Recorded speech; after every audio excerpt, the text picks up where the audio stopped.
and then you set me free.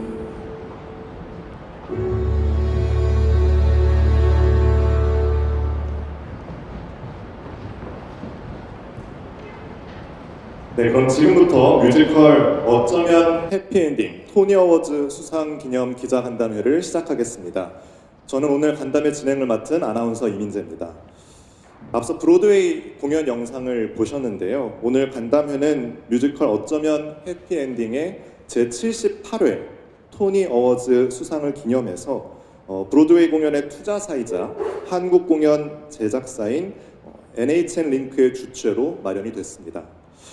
어쩌면 해피엔딩의 토니 어워즈 6관왕 수상 소식은 대한민국 문화사의 한 획을 긋는 굉장히 의미 있는 사건이었는데요.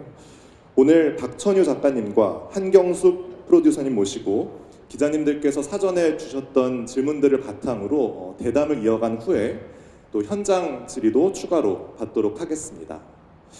그럼 먼저 토니 어워즈 6관왕 수상의 주역이신 박천유 작가님 모시고 단독 포토타임 갖도록 하겠습니다. 작가님 앞으로 모시겠습니다.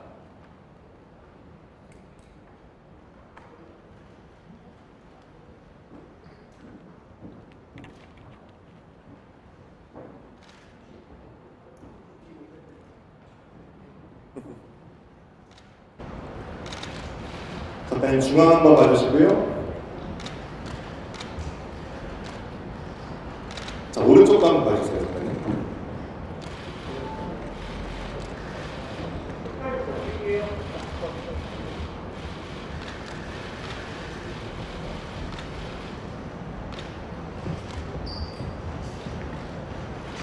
약간 손도 한번 흔들어 주시죠.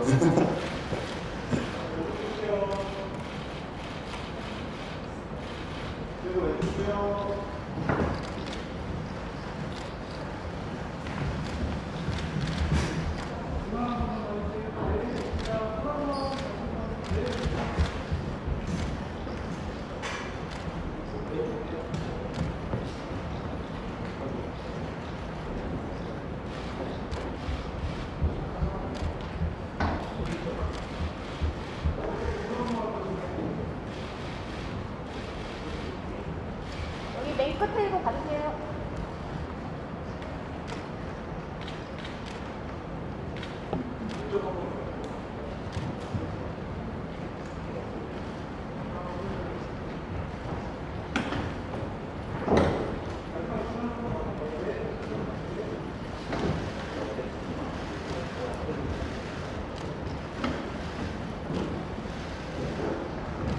네, 그럼 포토타임은 여기서 마무리 짓고요. 작가님 잠깐 자리에 이동해 주시고 오늘 현장 사진과 영상은 간담회 종료 후에 5시 전후로 저희 웹하드에 업로드될 예정입니다. 웹하드 안내는 입장 시에 제공해드렸던 프레스킷 3페이지 참고해 주시면 잘 나와 있고요. 그럼 무대 정리한 후에 한경숙 프로듀서님과 함께 대담 이어가도록 하겠습니다. 두 분 자리로 모실게요.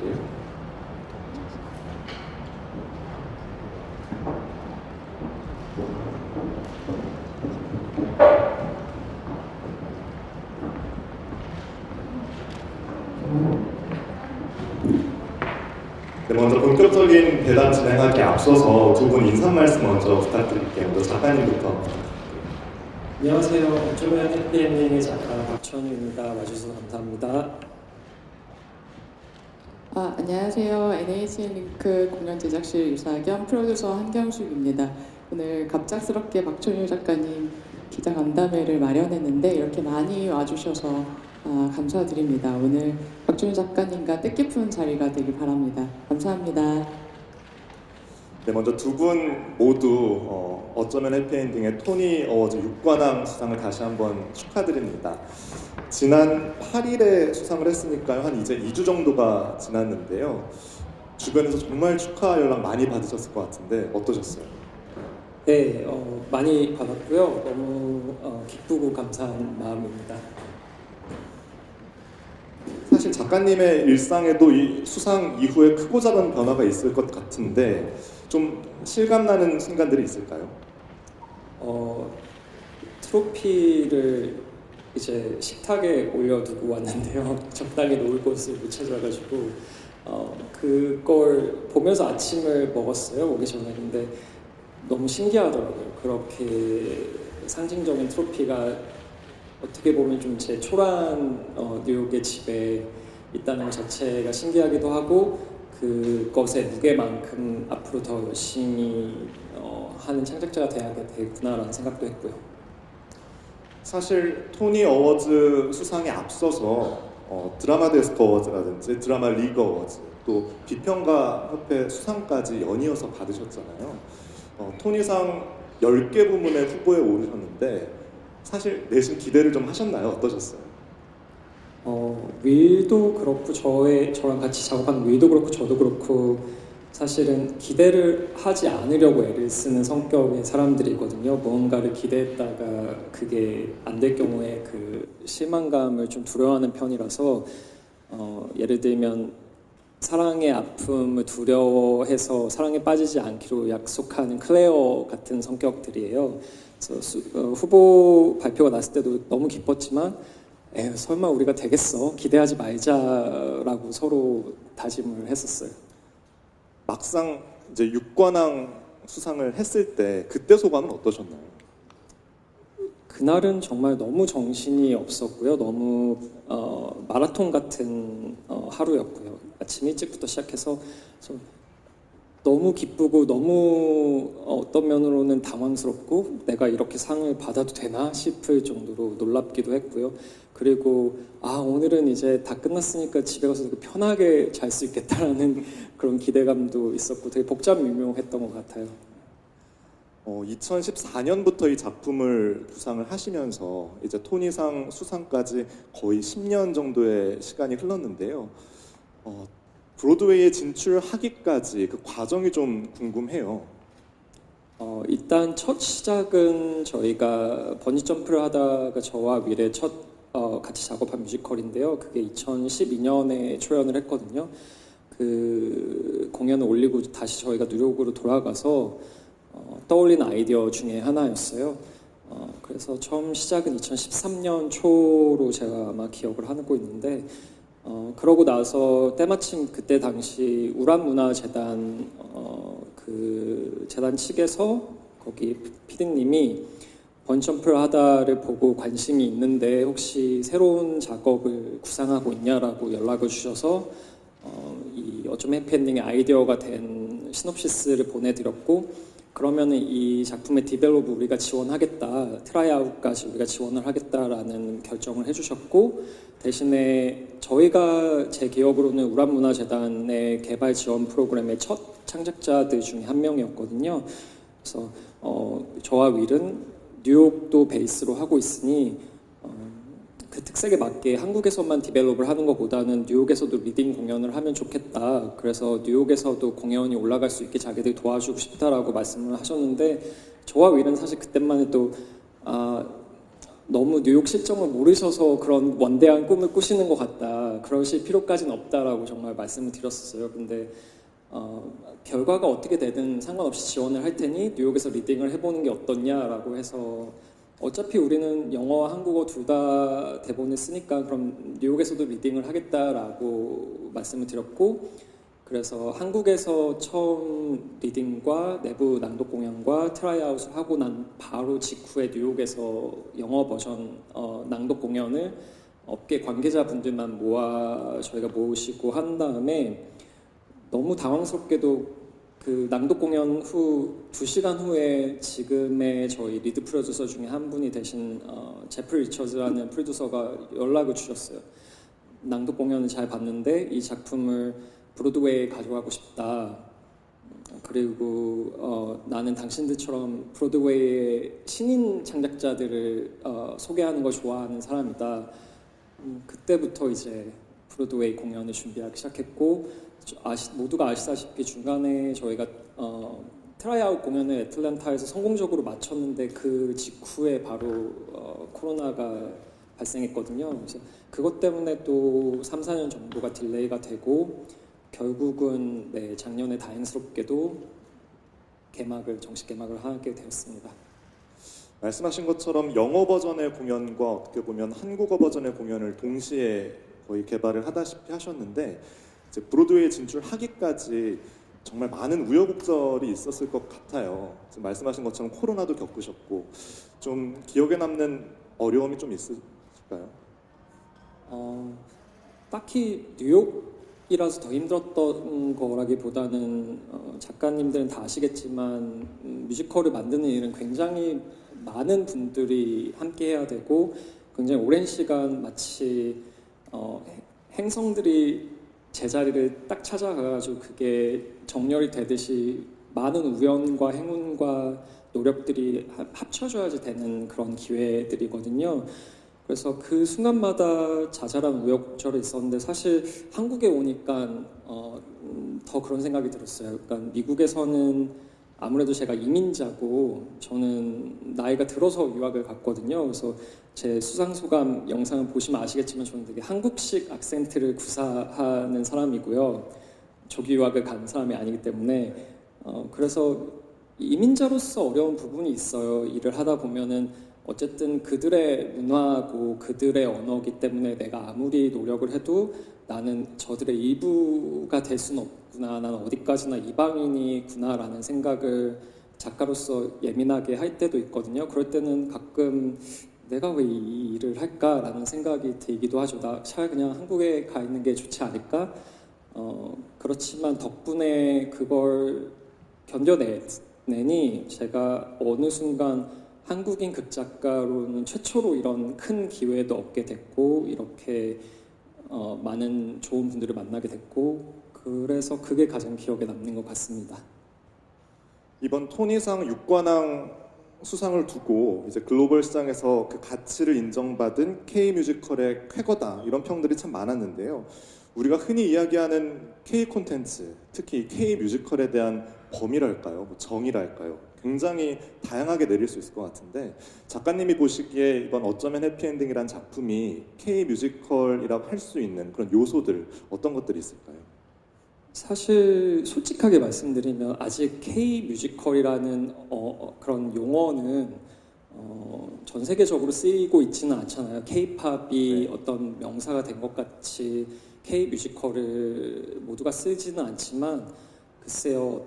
그 정의를 제가 감히 내려보자면 저 개인적인 해석으로는 제가 극장에 가면 사람들이 관객분들이 이 뮤지컬은 사우스 코리아에서 온 뮤지컬이야, 한국 뮤지컬이야, 혹은 한국을 원작으로 한 뮤지컬이야 이런 말씀들을 해주시거든요. 근데 그때 되게 뿌듯해요. 사실 주연 배우인 데런 크리스뿐만 아니라 배우들이 대기실에서 어느 순간부터 한국어 공부를 하기 시작했어요. 그래서 제가 백스테이지에 가면 저를 붙들고 뭐 밥 먹었어요? 막 이렇게 물어보거든요, 한국어로. 그러니까 그거 자체가 저한테는 뭐랄까요, 특히나 이민자로서는 나의 문화가 어느 순간 이들이 공부하는 문화, 그리고 우리가 함께 쓴 이 뮤지컬이 어느 순간부터 이들이 더 매력적으로 느끼는 뮤지컬, 그 한국이라는 단어가 들어가서 더 매력적으로 느끼는 뮤지컬, 그때 드는 생각은 이러면은 K 뮤지컬이라고 해도 되는 거 아닌가라는 생각은 저 개인적으로는 듭니다. 이번에 작품 이야기를 조금 해보면은 일단 멀지 않은 미래를 배경으로 로봇들이 주인공인 작품인데요. 이 작품을 쓰시게 된 계기가 있으실까요?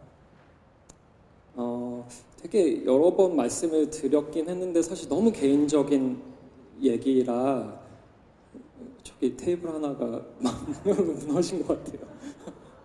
괜찮으시죠?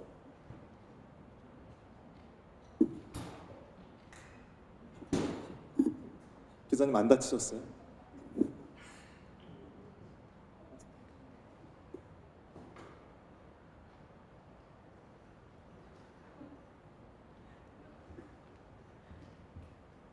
진행해도 돼요? 네, 진행하실까요? 여러 번 말씀드리긴 했는데 사실 되게 개인적인 얘기긴 한데요. 제가 이 영감의 시작이라고 할 수 있는 그때 당시 되게 오랫동안 교제했던 사람과 헤어지고 그리고 가장 친한 친구 중 한 명이 저와 한 살 차이밖에 안 나는 친구가 암으로 8개월 만에 세상을 떴었어요. 그래서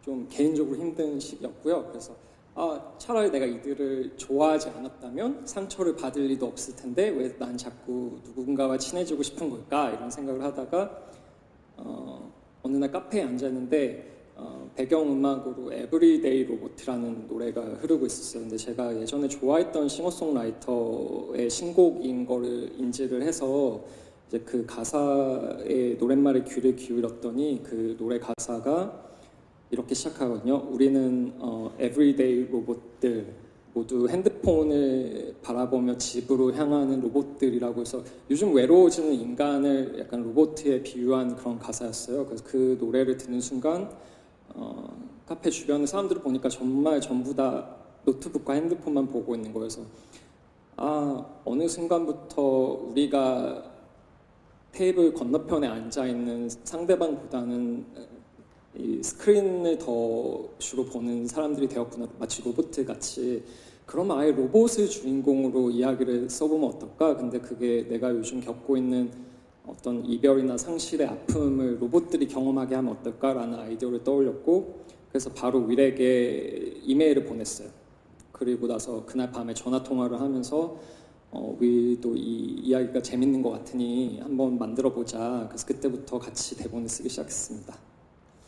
이미 한국에서 5번 공연을 하면서 팬들도 굉장히 두터웠고 이제 브로드웨이 공연을 준비하면서는 극장 규모도 좀 달라졌고요. 그런 창작 환경이랄지 일하는 스태프 뭐 많은 여건들이 좀 달랐을 텐데 공연을 준비하시면서 어떤 부분이 가장 좀 신경을 쓰셨을까요?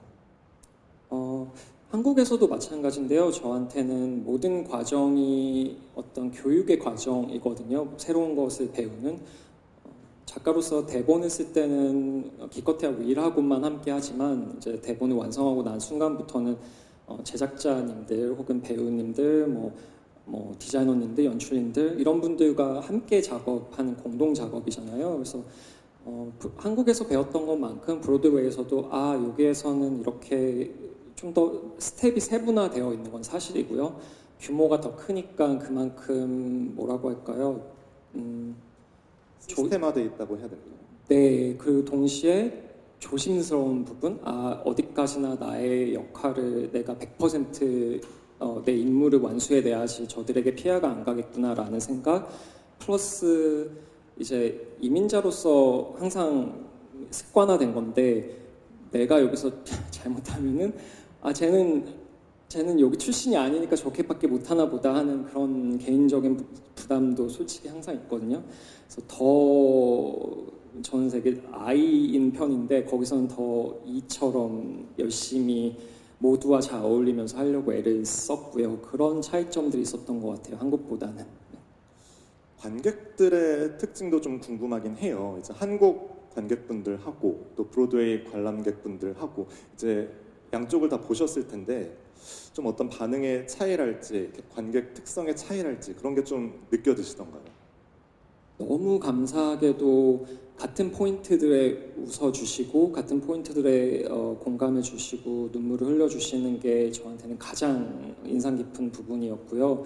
그리고 저희 공연이 한국은 사실 매니아 관객분들이라고 저희가 말씀드리는 회전문 관객분들이라고 말씀드리는 그런 분들의 재관람률이 좀 높은 편이잖아요. 저는 그게 한국에서만 있는 건 줄 알았는데 저희 작품 같은 경우는 브로드웨이에서도 재관람률이 좀 높은 편이라고 들었어요. 그리고 팬덤을 본인들이 호칭을 붙이셨어요. 한국은 해퍼봇들이라고 붙였고 거기는 반딧불이들이라고 붙였는데 그런 것들이 되게 되게 너무 행복한 부분이었고 다른 부분이라고 하면 한국은 되게 좀 감동하셨을 때 그거를 속으로만 표현하시는 편이신데 거기는 예를 들어 올리버와 클레어가 사랑에 빠진 걸 확인한 순간에 막 이런 소리를 내고 첫 키스를 하는 순간에 막 박수를 치고 이렇게 좀 더 물리적으로 반응을 표현해 주세요. 그게 조금 다른 부분 같아요.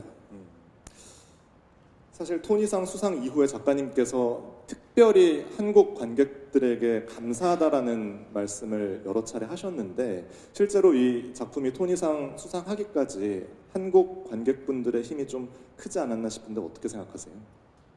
저 개인적으로는 굉장히 컸다고 생각을 해요. 제가 그렇게까지 자신감이 막 넘치는 아직 그 정도의 경력인 작가는 아니었기 때문에 만약에 한국에서 관객분들이 충분히 공감을 해주시지 않았다면 미국에서도 매 순간마다 뭐 예를 들어 연출님이 이 대사는 바꿔보는 거 어때 이랬을 때 바꿨을 것 같고 뭐 설정도 이렇게 바꿔보는 거 어때라고 제작자분이 그랬을 때 바꿨을 것 같은데 한국에서 그게 너무나 공감을 받은 경험이 쌓여 있다 보니까 아니다 나는 이거를 믿고 가고 싶다 나는 바꾸기 싫다라고 고집을 부릴 수 있었던 원동력이 저한테는 한국 관객분들입니다.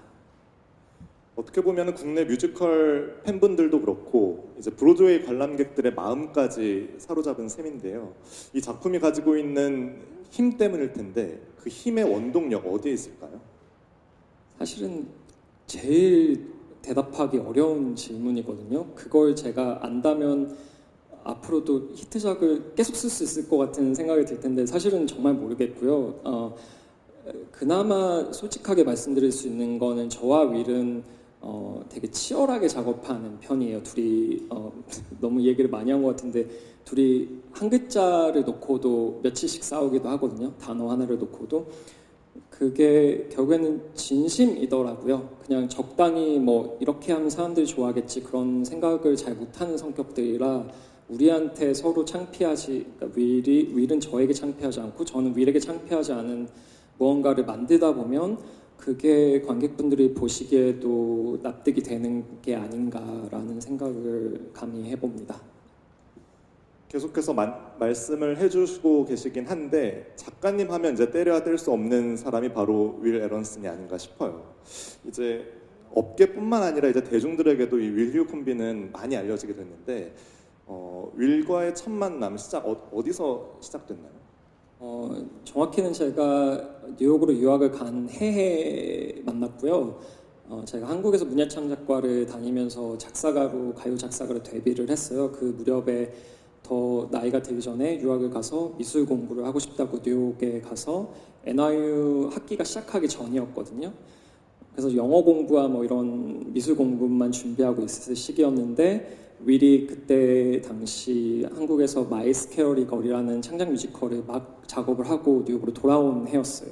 그래서 저희 같은 학교의 한국 학생들 중에 윌을 알고 저를 아는 학생들이 이 친구는 한국에서 특이하게도 작사를 하다가 미술 공부를 하러 왔는데 이 윌은 특이하게도 미국 친구인데 한국에서 막 작곡을 하고 왔다. 너네 둘은 서로 알고 지내면 좋을 것 같다라고 해서 처음 알게 됐고 그 다음에 제가 흥얼흥얼 거리면서 만든 노래들이 몇 곡이 있었어요. 작사 작곡을 한 그걸 이제 윌이 편곡을 해주면서 같이 피아노 앞에 앉아서 작업을 시작하게 됐고 그러다 보니 데모 아닌 데모곡들을 저희가 5곡 정도 만들게 된 거예요. 그거를 윌의 첫 번째 한국 뮤지컬 마일스 캐리걸의 그때 당시 제작 PD님이었던 한혜원 PD님이 들으시고 기억을 하셨나 봐요. 그러다가 몇 해가 지나서 번지점프를 하다를 디벨롭을 하는데 윌에게 먼저 연락이 갔던 걸로 저는 기억을 하거든요. 작곡을 해줬으면 좋겠다. 근데 적당한 작사가가 있냐라고 했을 때 윌이 나는 휴랑 하고 싶다라고 해서 처음 저희가 작업을 하게 됐습니다. 같이.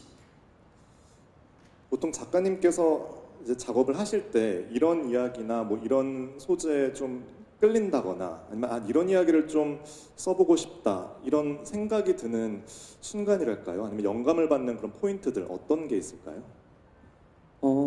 되게 랜덤한 순간에 사실 영감이나 아이디어가 떠오르는 것 같고요. 말씀드린 것처럼 메이비 해피엔딩은 카페에서 멍하니 있다가 노래를 듣다가 영감이 떠올랐고 이 테노레 같은 경우는 제가 아침에 주로 듣는 클래식 채널이 있는데 그 클래식 채널에서 푸치니의 오페라 곡을 틀어주고 있었어요. 근데 어느 순간 그 순간에 한국에서는 누가 처음으로 오페라를 했을까라는 궁금증이 들면서 그 아이디어가 떠올랐고 고스 베이커리 같은 경우도 마찬가지였어요. 조금 우리 유령 얘기를 써보면 좋겠다라는 얘기는 위라고 오래전부터 했었는데 유령이 사업을 하게 된다면 어떤 사업을 할까 이런 뭐 약간 쓸데없는 생각을 하다가 영감이 떠올랐고 그래서 작가로서 가장 재밌는 건 그거 같아요. 꼭 굳이 책상에 앉아있지 않더라도 어느 순간 그게 샤워를 하다가도 산책을 하다가도 영감이 떠오르고는 합니다. 앞서 말씀해 주시긴 했지만 대학에서 문예창작을 전공하셨고 또 국내에서 작사가로도 활동을 하셨고 또 미국으로 건너가서 미술을 전공하셨는데 이런 다양한 경험들이 작품 활동하실 때 큰 도움이 되나요? 네, 어렸을 때는 사실 되게 방황한다고 생각을 했어요. 제가 심지어 미술을 전공하고 졸업하고 난 다음에 광고회사에서 디자이너로 일을 했거든요. 그때는 나는 왜 이렇게 하나만 잘하기도 힘든데 뭘 이것저것 하려고 할까? 내가 진짜 이러다가 아무것도 잘 하지 못한 사람이 되는 건 아닌가라는 걱정이 되게 많았는데요. 저희 어쩜 해피엔딩 첫 연습 때 그런 생각이 들었어요. 그 배우분들이 이렇게 연습하고 있는 모습을 보면서 나는 이 일을 하려고 지금까지 이렇게 여러 가지를 했구나. 왜냐하면 무대 예술이라는 건 정말 총체적인 어떤 예술이잖아요. 그래서 저의 그런 다양한 방황의 경험들이 공연을 만드는 일에는 되게 도움이 되는 것 같습니다. 이제 어쩌면 해피엔딩이 오는 10월 30일부터 내년 1월 25일까지 두산 아트센터 연강홀에서 10주년 기념 공연을 앞두고 있는데요. 우리 박천유 작가님하고 한경숙 프로듀서님의 인연은 초연 때부터 이어진 걸로 알고 있는데 두 분의 인연의 시작이 좀 궁금하고요. 또 10주년 공연을 올리시게 되는 소회 좀 부탁드릴게요. 박천유 작가님과 저의 인연은 요즘에 생각이 드는 건 하늘에서 계획한 인연이 아니었나 생각이 들 정도로 되게 10년 동안 끈끈하게 잘 이어왔기 때문에 이런 결과가 있지 않았나 싶습니다. 짧게 뭐 저희의 히스토리를 말씀드리자면 우란 트라이아웃 시절에 제가 어쩜 해피엔딩을 관람하고 너무 감명 깊어서 우란문화재단에 라이센스를 의뢰했었고 그 당시 되게 많은 제작사들의 러브콜이 있었음에도 불구하고 제가 소속돼 있던 대명문화공장을 선택해 주셔서 제가 제작을 하고 초연 앵콜 재연을 통해서 제2의 한국 뮤지컬 어워즈에서도 6관왕을 차지하면서 큰 사랑을 받았던 인연이 있습니다. 그 인연으로 24년 9월에 NH링크에서 브로드웨이 어쩌면 해피엔딩을 투자하면서 토니상 6관왕의 영광의 자리에 저도 함께 할 수 있는 경험을 가질 수 있었습니다. 지금 이번 다시 올라가는 공연을 통해서 제 개인적으로는 한국 관객분들께 다시 한번 이 공연을 선보일 수 있게 된 것에 대해서 되게 뜻깊고 감회가 새롭습니다. 이렇게 말씀을 듣다 보니까 문득 여러 가지 생각이 떠오르는데요. 저희가 사실 초연 때 2016년이었죠. 초연은 트라이아웃2에 그때 포스터 디자인 같은 것도 사실은 제가 그때 당시 디자이너로 회사를 다닐 때였으니까 그런 거를 하게 허락을 해주셨고 되게 흔치 않은 그런 케이스. 그래서 저는 사실 창작자로서 제작진을 바꾸는 걸 굉장히 두려워해요. 왜냐하면 이미 한 번 손발을 맞춘다는 건 그만큼 인연이 생긴 거고 서로를 이해하게 되는데 뭐 회사의 방향성이 바뀐다거나 해서 어쩔 수 없이 헤어졌을 때 되게 사실은 속상했거든요. 그러고 나서 다른 회사의 다른 PD님들하고 또 다시 처음부터 이 일을 언제 하지? 이런 생각도 솔직히 들었고 그런데 이렇게 좋은 기회로 저희 브로드웨이 공연에 함께 투자를 해주시게 되면서 또 한국 공연도 이렇게 원래 초연 PD님이었던 분과 다시 손발을 맞추게 돼서 저로서는 굉장히 좀 뜻깊은 그런 사연이 있습니다. 이번 10주년 공연 프로덕션의 특징을 프로듀서님께 좀 듣고 싶은데요. 네.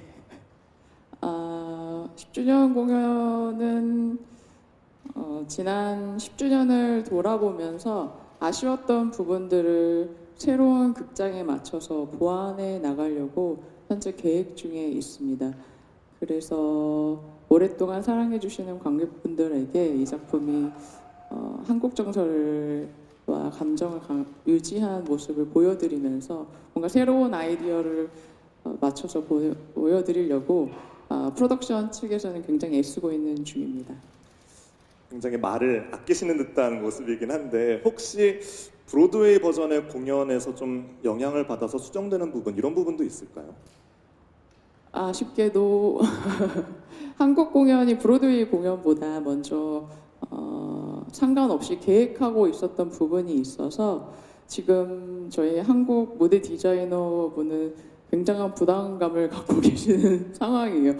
토니 어워즈에서 무대 디자인상을 심지어 받아버려서 굉장히 압박감에 시달리고 계신데 저는 한국 공연은 브로드웨이 공연의 지침서 같은 공연이라고 생각하고 또 이 공연의 대본과 음악 자체가 완벽하고요.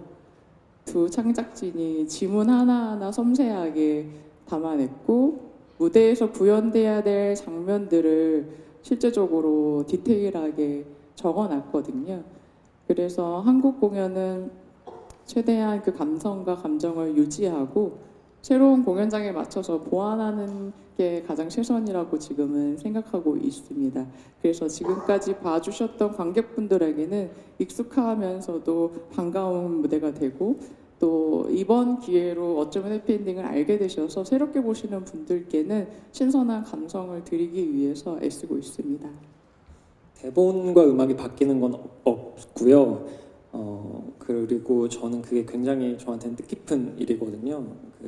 저희가 10년째 하고 있는 이 공연을 브로드웨이 공연이 지금 많은 호응을 얻었다고 해서 굳이 애써서 바꾸거나 이러고 싶지 않고 우리의 정서와 우리의 감수성을 좀 지키면서 다시 한국 관객분들을 뵙게 되는 게 굉장히 설레는 일입니다. 프로듀서님께서 말씀해 주신 것처럼 사실 이번 공연을 준비하는 모든 제작진, 창작진들의 그 압박감이 굉장히 클 것 같긴 해요. 더불어서 이제 토니상 수상이 작가님께도 굉장한 영광이자 보람인 동시에 어떻게 보면은 앞으로의 신작 작품을 하실 때 또 하나의 좀 부담으로 작용하실 수도 있을 것 같은데 좀 부담감을 느끼시나요? 부담이 없다면 거짓말일 것 같아요. 토니 트로피가 아까 말씀드린 것처럼 제 식탁에 초라한 식탁에 두 개가 놓여 있는 걸 보면서 나는 이제 어떻게 해야 되지 이런 생각을 했거든요. 근데 그거에 눌리다 보면은 제가 아닌 자연스럽지 못한 작품을 쓰게 될 것 같아요. 그래서 저는 다행스럽게도 윌이라는 훌륭한 창작 파트너가 있기 때문에 지금껏 하던 대로 서로 보완해 가면서 그렇게 작업할 생각입니다. 그럼 말이 나온 김에 혹시 앞으로의 신작 계획도 조금 있으신지 좀 궁금합니다. 사실은 구상하고 있는 게 몇 가지가 몇 년 전부터 있는데요. 아직 말씀드릴 수 있는 단계는 아닌데 일단 작년과 재작년에 초연을 올렸던 이태노레와 고스베이커리가 하루빨리 한국 관객분들을 다시 만날 수 있게 작업을 하고 싶고 또 더 나아가서는 미국에서도 그 두 작품을 선보이고 싶은 욕심이 있고요. 꼭 아니면 미국이 아니라 어떤 다른 해외라도요. 그리고 구상하고 있는 아이디어들이 제 에너지가 너무 소진되기 전에 빨리 현실화될 수 있도록 그 작품들을 쓰고 싶은 계획이 있습니다. 이제 앞으로의 작업과 관련해서 이제 한국의 이 창작 환경에 대한 이야기도 한번 좀 나눠보고 싶어요. 어떻게 보면은 어쩌면 해피엔딩이란 작품이 2014년 기획개발돼서 말씀하신 것처럼 낭독 공연, 또 트라이아웃 공연, 쇼케이스 등을 거쳐서 브로드웨이도 진출하고 이렇게 토니상 수상까지 받게 됐는데 여러 가지 창작을 위한 제반 환경들이 뒷받침돼야 가능한 일인 것 같거든요. 앞으로 우리나라의 창작 환경이 좀 이런 식으로 발전이 됐으면 좋겠다 하는 부분이 좀 있을까요?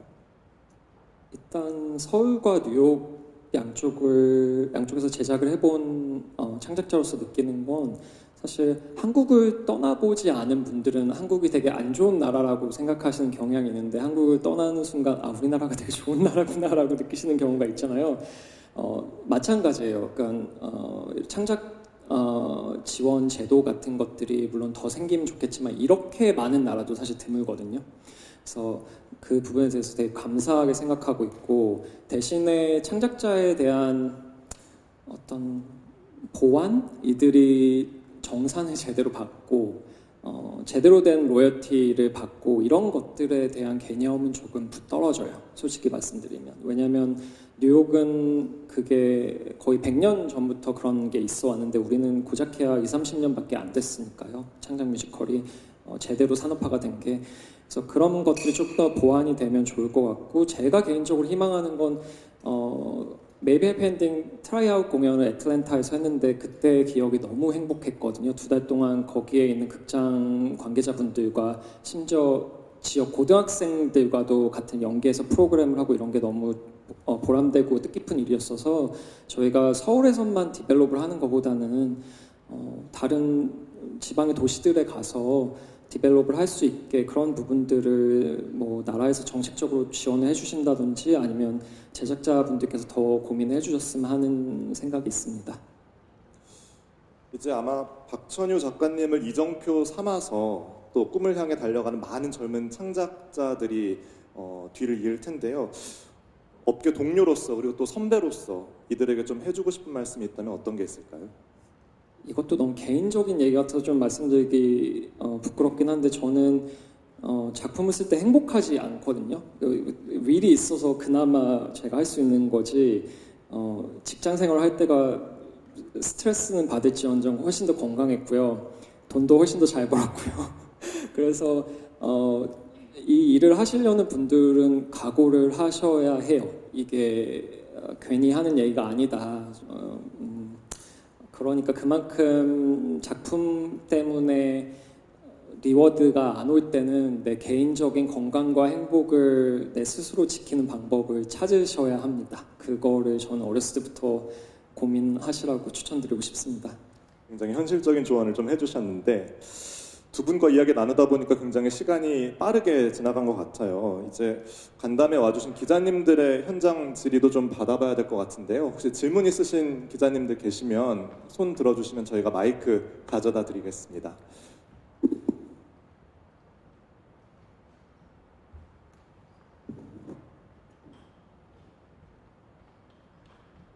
네, 안녕하세요. JTBC 문화부 인턴 기자 고은선이라고 합니다. 작가님, 한국 아티스트 중에 혹시 어떤 배우와 앞으로 작품을 같이 하고 싶으신지 좀 생각해둔 배우가 있으신지 궁금합니다. 특별히 뭐 작품을 같이 하고 싶다라는 생각보다는요, 영감을 주는 배우분들은 간혹 있는 것 같아요. 굳이 말씀을 드려야 되나?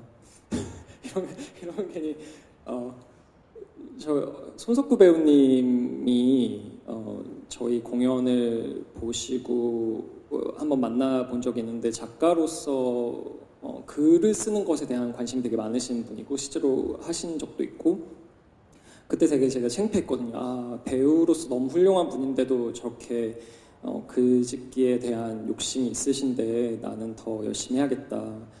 그럴 때 그분에게 영감을 받았던 것 같고, 그리고 연습실에서 저는 항상 경력의 크기와 상관없이 완전 신인 배우에게도 너무 색다른 영감을 받을 때가 있고, 혹은 저와 지금까지 작업을 가장 많이 한 배우분들 중에 한 분인 전미도 배우와 할 때도 역시 베테랑이라서 오는 영감을 받을 때가 있고, 그런 건 매 순간순간 있는 것 같습니다.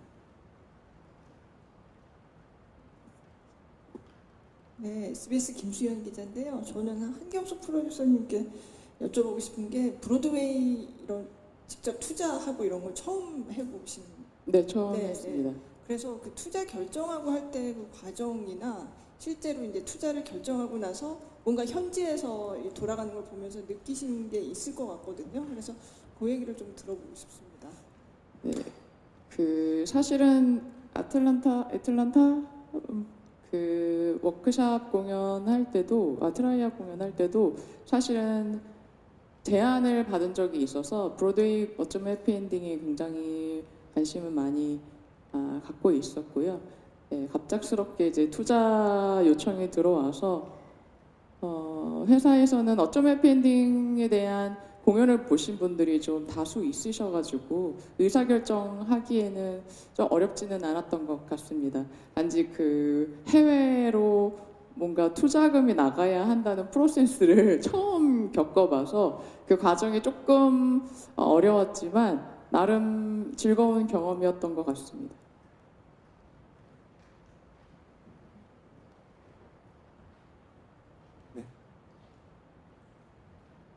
네, 안녕하세요. 스포츠 W 임가희 기자입니다. 저 작가님께 질문 드리고 싶은데요. 그 우리나라 버전하고 이제 브로드웨이 버전하고 음악하고 글 부분적인 부분에서 좀 다른 부분이 있다고 들었는데 어디에 초점을 맞추고 현지화하셨는지 말씀해 주시면 감사하겠습니다. 일단은 연출입이 다르니까요. 저희가 뉴욕에서도 디벨롭을 거의 7년이라는 시간 동안 하면서 계속해서 내부 리딩을 했거든요. 내부 낭독회를 한 4번 정도 진행을 했어요. 텀을 두고 그때마다 들어오는 피드백들이 있었어요. 예를 들어 한국에는 없는 노래인데 브로드웨이에서는 Maybe Happy Ending이라는 제목 타이틀곡이 생겼거든요. 그것도 한번 낭독회를 했더니 그 부분에서는 한국 버전보다는 Maybe Happy Ending이라는 노래가 들어가는 게 어떻겠냐라고 얘기를 했을 때 되게 좋은 생각 같다. Maybe Happy Ending이라는 곡이 들어가는 거. 그런 식으로 내부 리딩을 하면서 피드백을 얻거나 혹은 저희끼리 이제 저희라고 하면 위가 저 작가진들끼리 느낀 것들 그걸 바탕으로 그렇게 조금씩 바꿨던 것 같아요. 사실 브로드웨이 버전이니까 이렇게 바꾸자라는 식의 작업 방식은 아니었고요. 늘상 한국에서 하던 것처럼 낭독 공연을 했는데 이건 좋았는데 이건 좀 별로인 것 같아. 그런 부분이 있으면은 바꾸고 그러니까 좀 자연스럽게 하나하나 조금 바뀌어 나간 것 같습니다.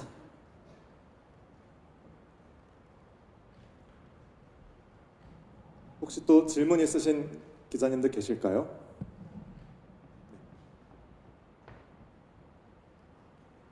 네, 저도 두 분한테 질문이 있는데요. 이제 브로드웨이에서 뮤지컬 올라갈 때 크레딧이 들어가는 게 되게 다양하잖아요.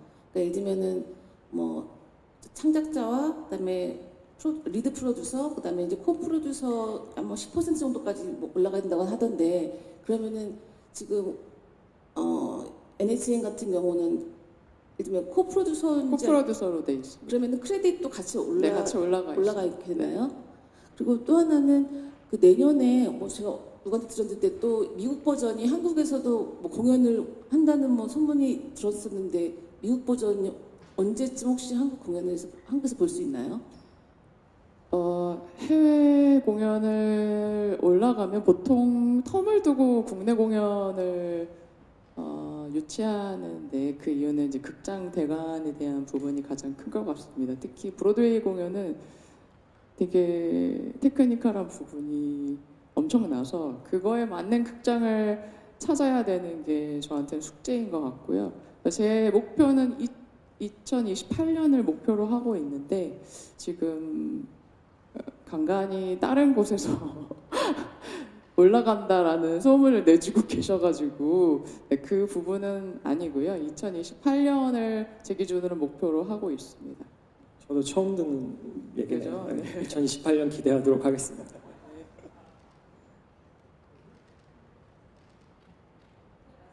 네, 한겨레 이정국 기자인데요. 작가님한테 여쭙고 싶은 게 있는데 이 작품이 이제 한국적 배경과 정서를 담고 있는데 왜 국경을 초월한 저 멀리 뉴욕 사람들도 이렇게 좋아하는지 혹시 그 원인을 어떻게 보고 계시는지 궁금합니다. 사실 아까 질문해 주신 뭐 이게 통한 비법 이런 거와 인맥상통하는 것 같은데요. 정말 모르겠어요. 솔직히 모르겠고 지금 결과가 좋으니까 말씀드릴 수 있는 거는 처음에는 안 될 이유, 이 작품이 성공하지 못할 이유라고 말씀해 주셨던 부분들이 많거든요. 예를 들면 유명한 원작이 없다는 오리지널이라는 것, 그리고 데런 크리스가 많이 알려진 배우긴 하지만 공연계에서까지 이렇게 완전히 티켓 파워가 있는 배우라기보다는 젊은 배우 측에 속하거든요. 그런 부분들이 더 참신하게 다가왔던 거 아닌가. 그리고 한국을 배경으로 하고 한국의 로봇 듯이 캐릭터가 되고 그게 사실 개막 전에는 이 공연이 안 될 가장 큰 이유로 꼽혔었거든요. 미래 한국의 로봇가 주인공이라고 그런 거 누가 봐 이랬는데 지금 공연이 잘 된 상태에서 생각해 보면 되려 그걸 환호해 주신 분들이 있었던 거 아닌가, 참신함이라고 생각해 주신, 감히 그렇게 생각하고 싶습니다.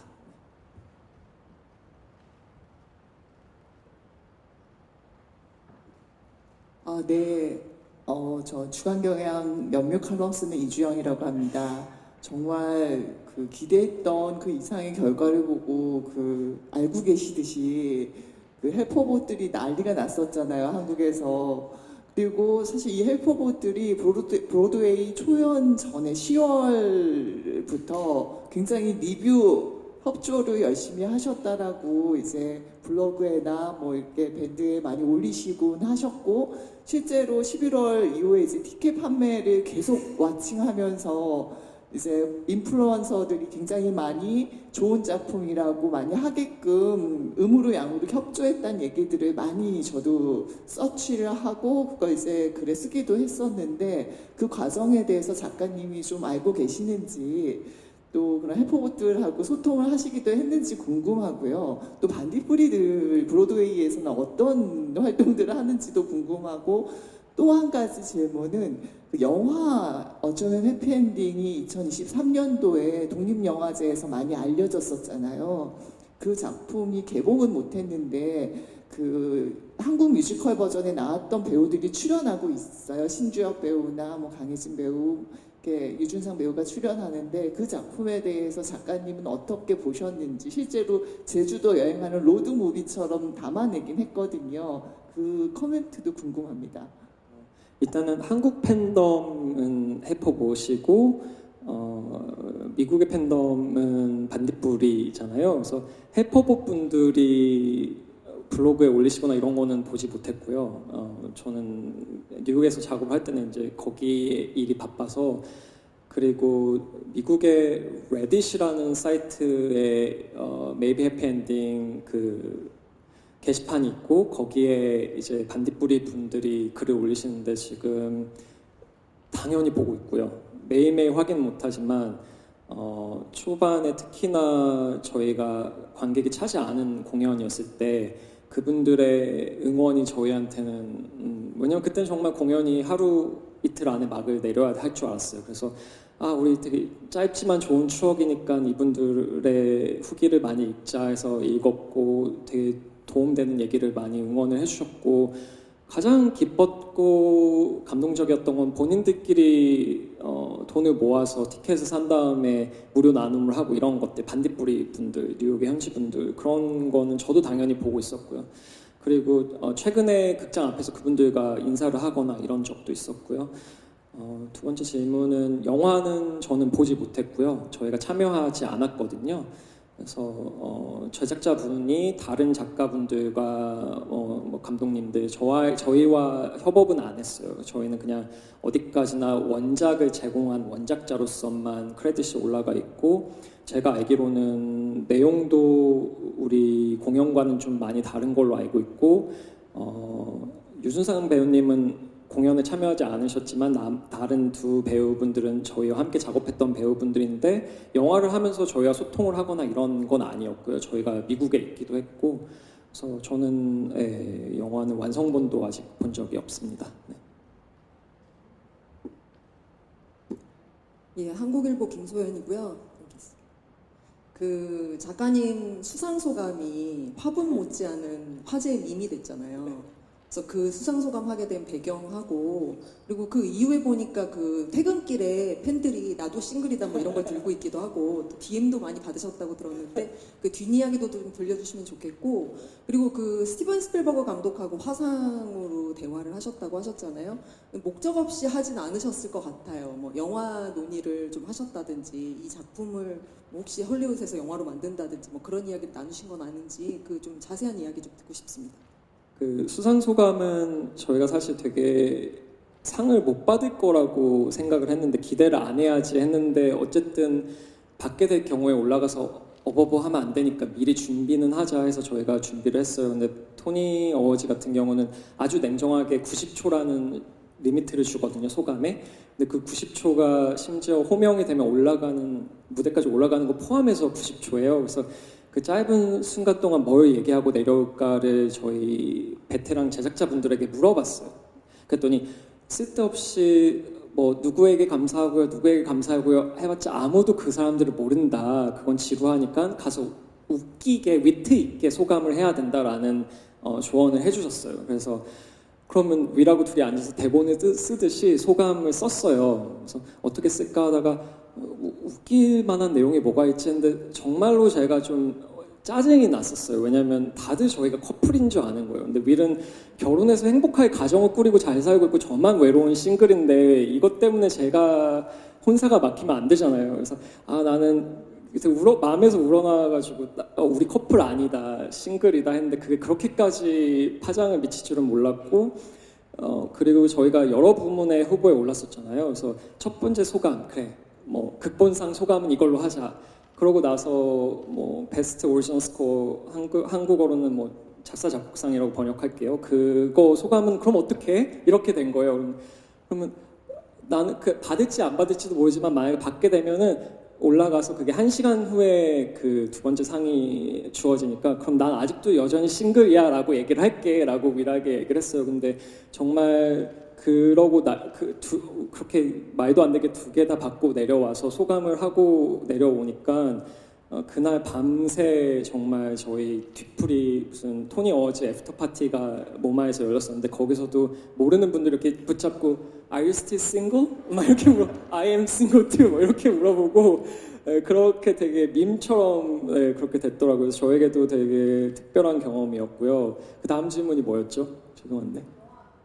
스티븐 스필버그 감독님은 정말 편지에 그렇게 왔었어요. 어떻게 왔냐면 너네 공연을 봤는데 너무 좋았고 나는 영화계보다 공연이 더 좋은 이유 중에 하나가 브로드웨이라는 작은 커뮤니티, 영화계에 비하면 되게 작잖아요.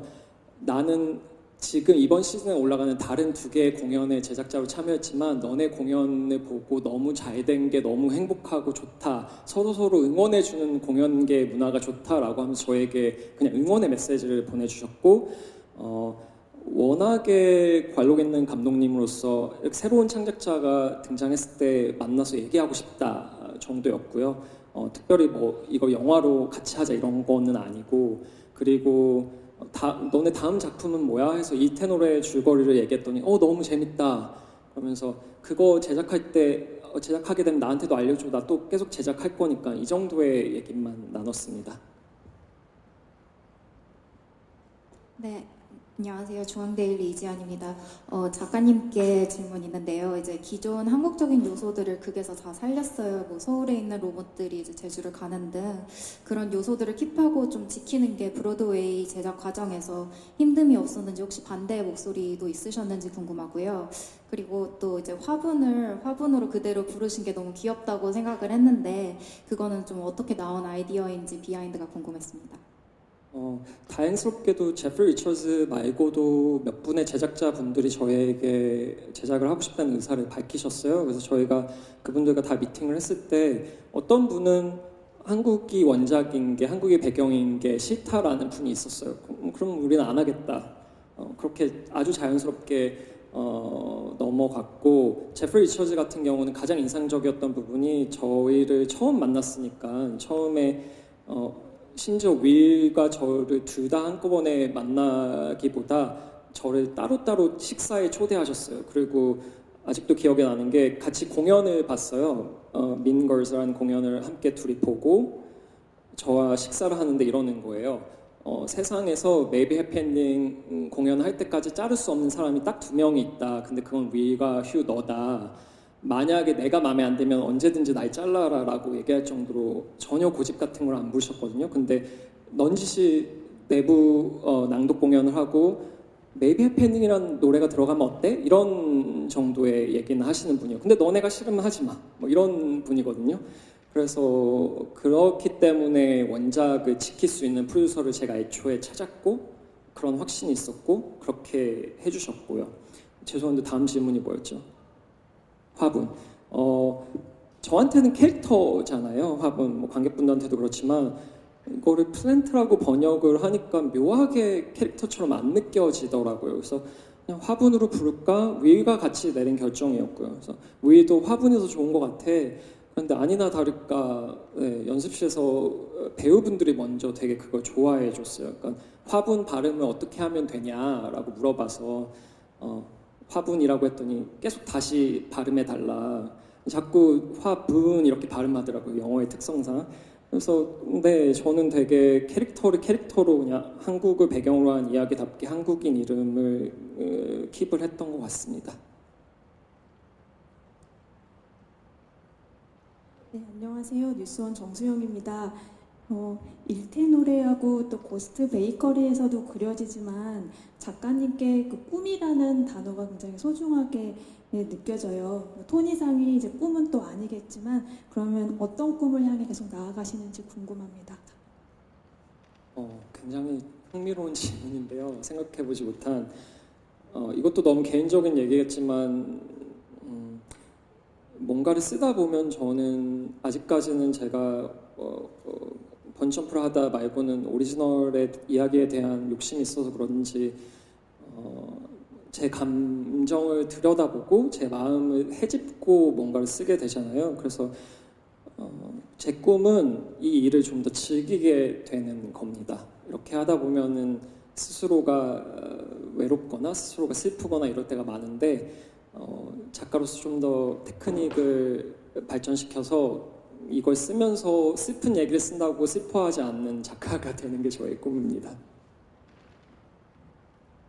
네, 안녕하세요. 헤럴드 경제 고승희 기자인데요. 본의 아니게 또 꿈 얘기를 드리게 됐는데 제가 인스타그램에서 작가님께서 그 일대 노래에는 들어가지 않았지만 오래도록 간직했던 문장 중에 하나가 꿈이 멀리에 있는 자는 모두가 이방인이네 라는 글을 올리신 거를 본 적이 있어요. 그래서 아까 전에도 이제 말씀해 주신 것처럼 그 토니상 수상이 꿈은 아니었었겠지만 이번 어떤 좀 작가로서의 성취가 작가님께서 항상 말씀해 주셨던 이방인으로서의 어떤 정서의 무게를 덜 수 있는 그런 계기가 됐는지도 궁금하고요. 그리고 항상 가지고 계신 이민자, 이방인의 정서가 그 작가님의 작품 세계에서는 좀 어떤 영향을 미치는지 그것이 오히려 좀 세계의 경계를 자유롭게 넘나들며 글을 쓸 수 있는 동력이 되기도 하셨는지 궁금합니다. 그리고 하나 더 여쭤보고 싶은 건 지미 펠런 쇼나 이런 미국 토크쇼에 출연하신 거 보면 그 메이비 해피엔딩 포스터 옆에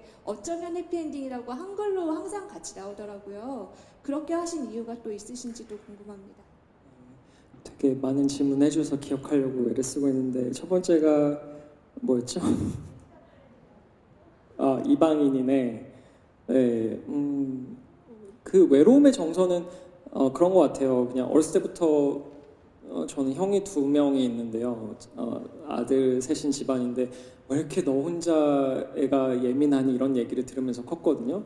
사실 그게 꼭 외국에 있어서 이방인이라기보다는 어느 순간 그냥 저라는 사람의 정서인 것 같아요. 그리고 어쩌면 해피엔딩뿐만 아니라 이태노레와 고스트 베이커리까지 쓰고 나니까 그 생각이 들더라고요. 그냥 나는 이 외로움에 천착하는 사람이구나.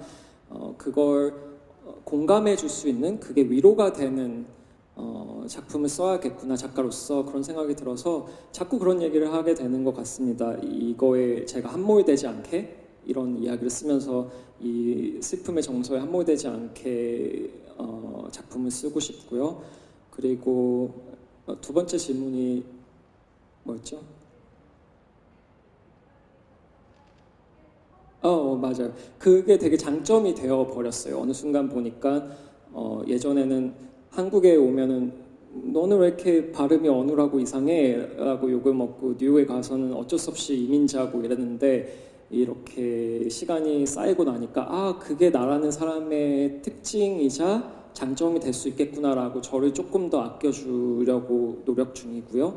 그리고 항상 한국어 타이틀과 영어 타이틀이 동시에 나오는 건 애틀랜타 트라이아웃 때부터 저희가 시도했던 거거든요. 그거의 아이디어는 사실 무대 디자이너인 데인 레프리와 그 다음에 연출인 마이클 알든, 저 이렇게 다 함께 얘기했던 것 같아요. 저 기억으로는 연출의 공이 가장 컸겠죠. 그렇게 마음을 열어준 게.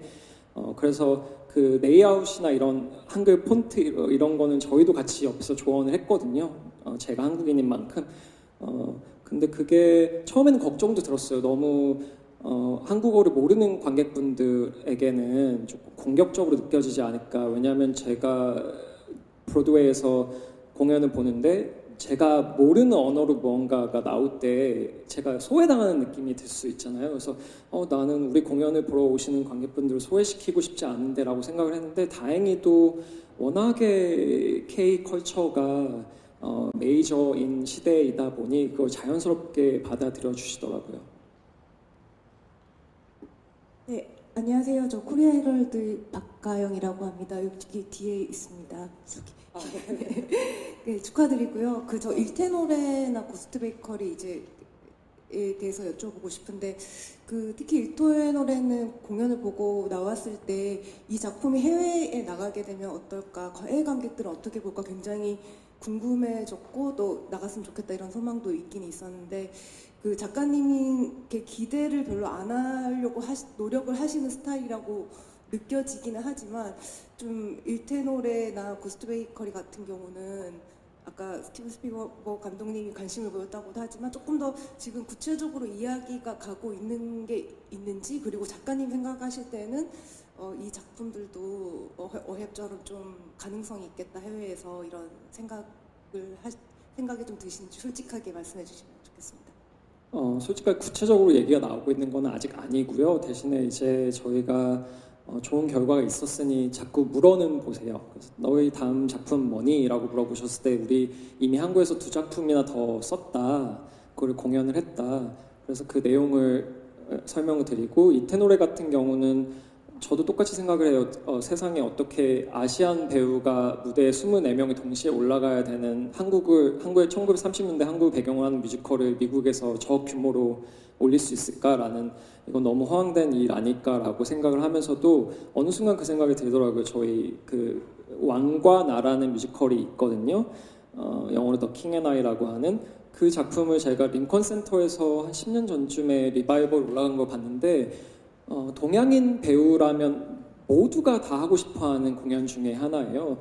저에게는 일테노레를 링컨 센터에서 올리는 게 약간 21세기 왕과 나처럼 만드는 게 죽기 전에 하고 싶은 일 중에 하나입니다. 이제 시간 관계상 마지막 질문 하나만 더 받을까 하는데요. 혹시 질문 있으신 기자님들 계실까요?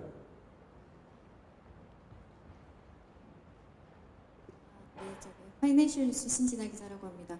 일테노레 이야기가 나와서 연장선상에서 좀 묻고 싶은데, 사실 이제 이 작품을 보고 굉장히 아까 말씀하신 것처럼 1930년 한국 배경인데 굉장히 보편성을 띠고 있다고 생각이 돼서 정말 브로드웨이에 진출하면 잘 될까라는 생각과 동시에 되게 잘 될 것 같아라는 그런 기대감도 생겼던 작품이었거든요. 그래서 이 작품이 어떻게 이렇게 개별적이고 지역성을 띠고 있는데도 이게 굉장히 보편성을 갖추지, 그러니까 두 분의 작가분께서 어떻게 두 분이 같이 작업을 했기 때문에 거듭해서 그런 보편성에 이르게 되는 건지, 작업 비결이라고 해야 될까요?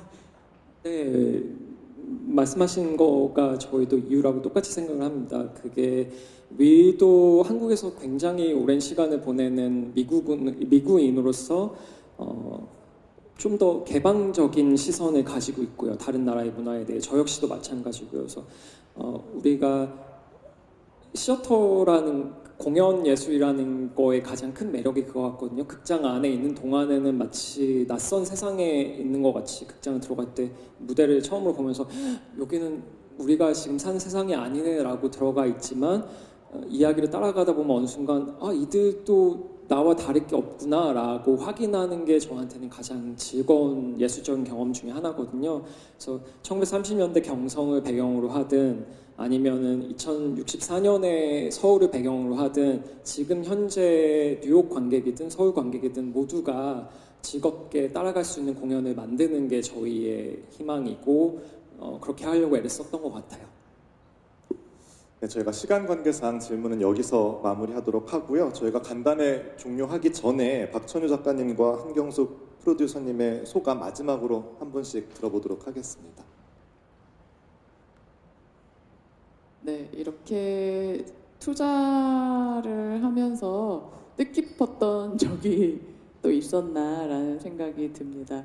박천유 작가님 덕분에 또 윌 또 공동 창작진 덕분에 행복한 경험을 저 또한 할 수 있었고 어쩌면 해피엔딩 10주년을 또 제가 다시 맡음으로써 책임감과 무게가 상당하지만 많은 분들이 오셔서 작품을 봐주시고 박천유 작가님과 윌의 이 작품이 더 많이 알려졌으면 하는 바람입니다.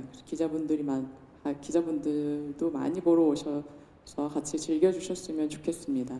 감사합니다. 저는 사실 오늘 이 자리도 되게 얼떨떨했는데요. 저희가 막 열심히 미리 계획하고 서울에 온 게 아니었거든요. 정말 상을 받고 난 뭘 하고 싶지라는 생각이 들었을 때 저희 부모님이 되게 연로하신데 부모님을 봐야겠다라는 생각에 사실 서울행 비행기표를 끊었는데 막상 한국에 오니 이렇게 프레스 관련한 것들을 자꾸 하게 되더라고요. 그래서 제가 미리 기자님들 한 분 한 분 연락 오신 분들을 응대할 시간조차도 없고 기운이 없어서 따로 못 뵀는데 이렇게 한꺼번에 찾아와 주셔서 너무 감사하고요. 앞으로도 저희의 새로운 시도들의 응원 많이 부탁드리겠습니다. 감사합니다. 작가님과 프로듀서님 오늘 정말 감사드리고요. 뮤지컬 어쩌면 해피엔딩 토니상 수상 기념 기자간담회 참석해주신 기자님들께도 다시 한번 감사 인사드립니다. 앞서 말씀드린 대로 오늘 간담회 녹취록을 비롯해서 사진과 영상들 곧 웹하드에 업로드될 예정이니까요. 기사 마무리가 필요하신 기자님들 활용해 주시고 리셉션 룸도 사용 가능하다는 점 말씀드리겠습니다. NHN 링크가 제작하는 이제 뮤지컬 어쩌면 해피엔딩 10주년 기념 공연이 이제 오는 10월 30일부터 내년 1월 25일까지 두산아트센터 연강홀에서 개최가 되니까요. 많은 관심과 사랑도 부탁드리겠습니다.